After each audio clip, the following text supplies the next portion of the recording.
गुस्से में गरजा और फिर जोर से बोला, रुक जाओ। ये बोलकर उसने पलटकर सिक्योरिटी गार्ड्स को ऑर्डर दिया, अभी के अभी सबको घेर लो। सिक्योरिटी गार्ड्स ने एक साथ जवाब दिया, यस सर, और आगे बढ़े। उसी वक्त मेंगशू ने आसपास देखा तो उसने देखा एक जापानीज दर्द से जमीन पर घुटनों के बाल गिरा हुआ था। गोंगजू का चेहरा नीला और बैंगनी हो चुका था और उसके कई दांत भी टूट चुके थे। उसने मुश्किल से अपना सर उठाया और उसकी आंखों में नफरत भरी थी। मेंगशू ये देख के शॉक हो गया और हकलते हुए पूछा, मिस्टर इनॉट, आपकी ये हालत कैसे हुई? वो कांपते हुए दांत पीस रहा था और बदबदाया, नफरत है, नफरत है। उसी वक्त वायुबिंग पता नहीं कहां से जल्दी से भागती हुई आई और घबराकर जोर जोर से रोने लगी। मिस्टर मेंग, आपकी कंपनी के डायमंड पार्टनर को आपके एरिया में इतने बदतमीजी से ट्रीट किया गया है। अगर आपने ये मसला ठीक से सॉल्व नहीं किया तो आपकी कंपनी के पर बहुत बुरा असर पड़ेगा। मिस्टर इनॉट। मेंगशू ने सुनते ही पलटकर देखा। उसकी आंखों में गुस्सा था जब उसने लिन है को देखा। उसने अपना हाथ उठाया और यकीन से बोला, तुम ही हो इसके मास्टरमाइंड और सबसे बेरहमी से तुमने ही मारा है। इस बंदे को अभी के अभी बंद दो। ये सुनकर उसने बस एक नजर ऊपर देखा और हल्के से HMPH किया। उसी वक्त जे जियान कुछ सोल्जर्स के साथ बाहर आया। उसने अपना हाथ उठाकर ठुड्डी से पसीना पोंछा।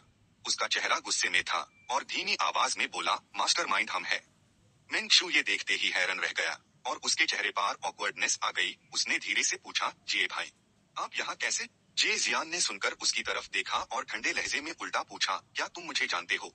उसने जल्दी से अपने दोनों हाथ आगे किए और मुश्किल से मुस्कुराया, आप मुझे भूल गए क्या?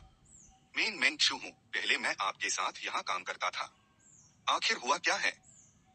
जे जियान ने हल्का सा सर घुमाया और शांति से जवाब दिया, ये जापानीज लोग मुझे उस बूढ़े को जूते पॉलिश करने को बोल रहे थे और मुझ पर हाथ उठाने की कोशिश कर रहे थे, इसीलिए मैं इनसे उलझ गया।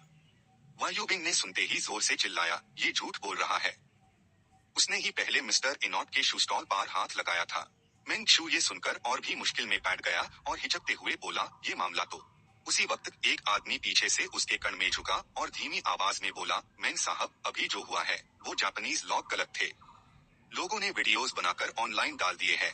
अगर हमने इसको ठीक से हैंडल नहीं किया तो पब्लिक ओपिनियन हमारे खिलाफ हो जाएगी। मेंगशू ने सुनते ही उसके दिल में फिक्र होने लगी और उसने सोचा, अगर उसकी माँ ने इनाओ को ऑफेंड किया तो वो अपने हाथों से एक बहुत बड़ी डील खो देगी। और अगर XIAOJ को भड़काया तो उसने तुरंत अपने चश्मे को एडजस्ट किया और इनाओ साहब की तरफ पलटकर कहा, ये मैटर पुलिस को हैंडल करने दो, वैसे भी स्पॉट पे CCTV कैमरास है। पूरा इंसिडेंट शुरू से एंड तक रिकॉर्ड हो गया है, एक भी डिटेल मिस नहीं हुई। मुझे पूरा भरोसा है कि यंजिंग पुलिस असली सिचुएशन के हिसाब से आप सबको एकदम सैटिस्फैक्टरी जवाब देगी। वो बंदा तो सुन के गुस्से से लाल हो गया और जोर से चिल्लाया। उसकी बगल वाली औरत ने भी इनाओ साहब को गुस्से में ट्रांसलेट करते हुए ठंडे लहजे में कहा, तुम लोग बस देखते रह जाओगे, ये मामला अभी खत्म नहीं हुआ है। इतना बोलते ही जिंगसू के लोग उस बंदे को एस्कॉर्ट करके ले गए और वायुबिंग झुक झुक कर अपोलोजाइज करती रही। वही जे जियान ने लिन है की तरफ पलटकर पूछा, भाई तुम्हारा नाम क्या है? वो हल्का सा मुस्कुराकर बोला, मेरा नाम लिन है। अगले ही पाल सारे सोल्जर्स एक साथ सीधे खड़े हो गए और एकदम सीरियस तरीके से सैल्यूट किया। लिन है भाई और यहाँ मौजूद सभी देशवासियों, आप सबकी दिलेरी और ईमानदारी के लिए शुक्रिया, सैल्यूट। लिन है और आसपास के लोग ये देखकर एक साथ अपने हाथ सर के पीछे रख लिए। एक शर्माते ह्यू स्माइल के साथ थोड़ा ऑकवर्ड फील कर रहे थे। भीड़ में से एक आदमी जोर से हंस के बोला, क्या मेस आ गए यार? कौन कहता है उन्हें इतना सबको बुली करने के लिए? बीच में एक गंजे आदमी ने भी गुस्से में बात काटी, अगर फ्यूचर में कोई फाइट हुई तो हम जरूर सबसे आगे रहेंगे। पीछे के लोग भी हाँ में हाँ मिलाने लगे। क्या कमाल हो गया। लिन है ने ये देखकर धीरे से आंखें बंद कर ली। उसके चेहरे पर सेटिस्फैक्शन था। फिर पलटकर कॉन्फिडेंटली जे जियान भाई से कहा, अब जब आप लोग यहाँ खाना खाने आए हैं तो ये खाना मैं आपका छोटा भाई ट्रीट करूंगा। प्राइवेट रूम ऑलरेडी रेडी है, बाकी सब मुझ पर छोड़ दो।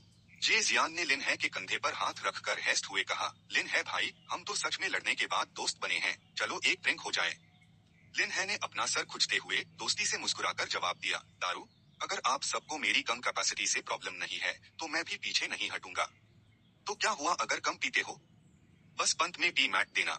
ऊपर से झाओ यिंग ने ये सब देखा। उसके होंठों पर एक हल्की सी मुस्कान आ गई और उसने धीरे से लिन है को बुलाया।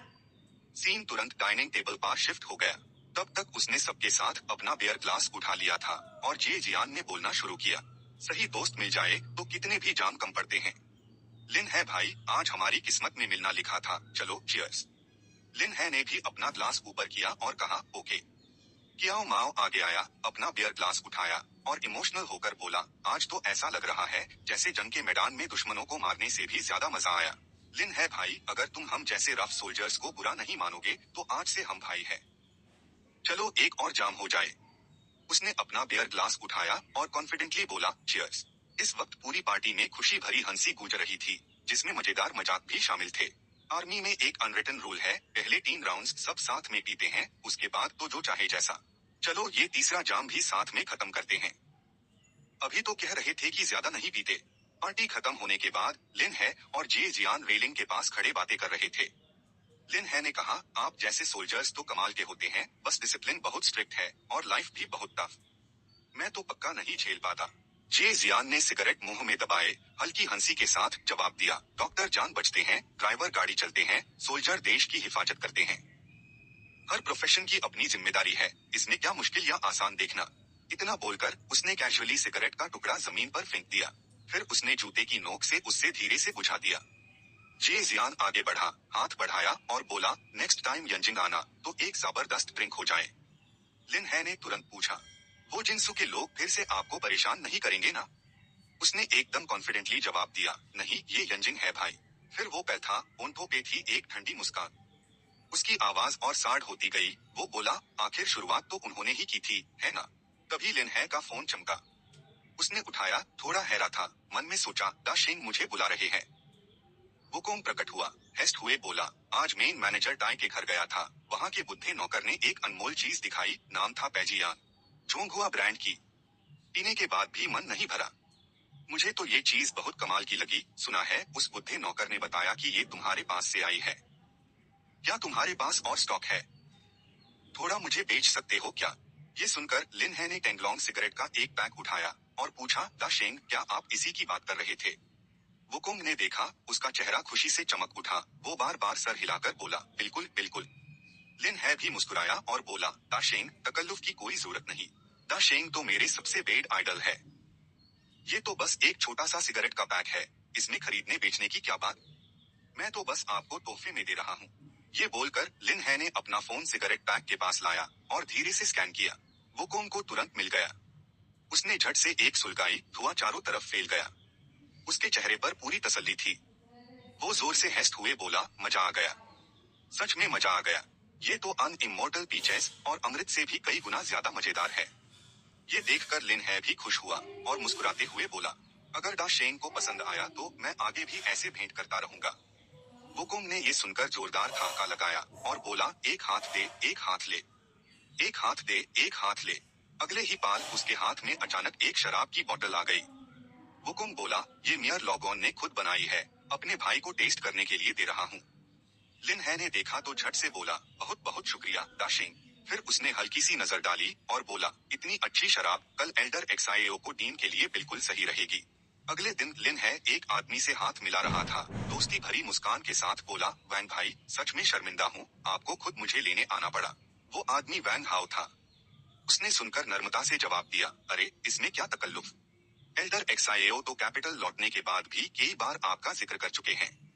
उन्हें पता चला आप मिलने आ रहे हो तो वो गुजरात आपसे मिलने के लिए बेचैन है, इसलिए उन्होंने मुझे आपको लेने भेजा। जल्दी गाड़ी में बैठिए, हम चलते हैं। ये सुनकर लिन है बस इतना ही कह सका, आरी वाह। बस कुछ ही देर में वो एल्डर एक्साएओ के पास पहुंच गया। उसने देखा और खुशी से मुस्कुराते हुए बोला, लिन बेटा, हम फिर मिल गए। लिन है आगे बढ़ा, उसका हाथ पकड़ा और चिंता से पूछा, एल्डर एक्साएओ, आपकी तबीयत इतनी खराब कैसे हो गई? जल्दी मुझे आपकी नब्ज देखने दो। एक्साएओ शान ने सुनकर आ भरी, सर हिलाया और बोला, जरूरत नहीं, मैं ठीक हूँ। आप सबको मेरी इतनी चिंता करने की जरूरत नहीं। लिन है ने थोड़ा झुककर धीमी आवाज में पूछा, एल्डर एक्साएओ, ये तो गुस्सा है जो आपके दिल पर असर कर रहा है। हुआ क्या है आखिर? वैंग हाओ बगल में खड़ा था, उसका सर झुका हुआ था। उसने धीरे से आंखें बंद की और दुखी आवाज में बोला, एल्डर एक्साएओ के पोते पर आज सुबह कुछ अनजान दहशत गर्दों ने हमला किया था। उन्होंने उस पर 5 गोलियां चलाई, अभी भी वो इमरजेंसी रूम में है। डब्ल्यू बगल में खड़ा दांत पीस रहा था, गुस्से में बोला, अगर हमें पता चल गया वो कौन है तो उसके टुकड़े टुकड़े कर देंगे। लिन है सुनकर हैरा रह गया, वो तुरंत बैठा और बोला, क्या? तभी एक्साएओ शान ने माथे पर बाल डाले, दांत पीस कर बोला, इसमें गुस्सा होने की क्या बात है? बस वो आर्मी में चुपचाप रहना नहीं चाहता था। फिर बाहर शराब पीने चला गया। मौज मस्ती करता था, बिल्कुल बेकार इंसान है। लेकिन फिर भी उसने 4 बदमाशों को खुद हाय ठीक कर दिया। आर्मी का नाम तो खराब नहीं किया। अचानक किसी ने पर्दा हत्या और बाहर आया। घबराहट में चिल्लाया, एल्डर एक्सआईएओ, वहां से खबर है कि छोटे साहब तो। उसका सेंटेंस पूरा होने से पहले ही सबके चेहरे का रंग उड़ गया। सब डर के मारे चिल्लाए, क्या? एक्सआईएओ शान झट से उठ खड़े हुए, फूट फूट कर रोने लगे। उनके मुंह से बस एक ही नाम निकल रहा था, जे। जे। ये देखकर लिनहे ने तुरंत एक्सआईएओ शान को संभाला और जोर से बोला, एल्डर एक्सआईएओ। अगले ही पाल वो बेहोश हो गए। वैंग हाओ घबराहट में जोर से चिल्लाया, एल्डर एक्सआईएओ, जल्दी डॉक्टर को बुलाओ। लिनहे ने पूरे समय एक्सआईएओ शान को थामे रखा था। शांति से बोला, जरूरत नहीं, उन्हें मुझ पर छोड़ दो। उसने हल्की सी फ्राउन की, उनकी तरफ देखा और मन ही मन सोचा, ये बुजुर्ग बाहर से कितने सख्त है और अंदर से कितने नरम।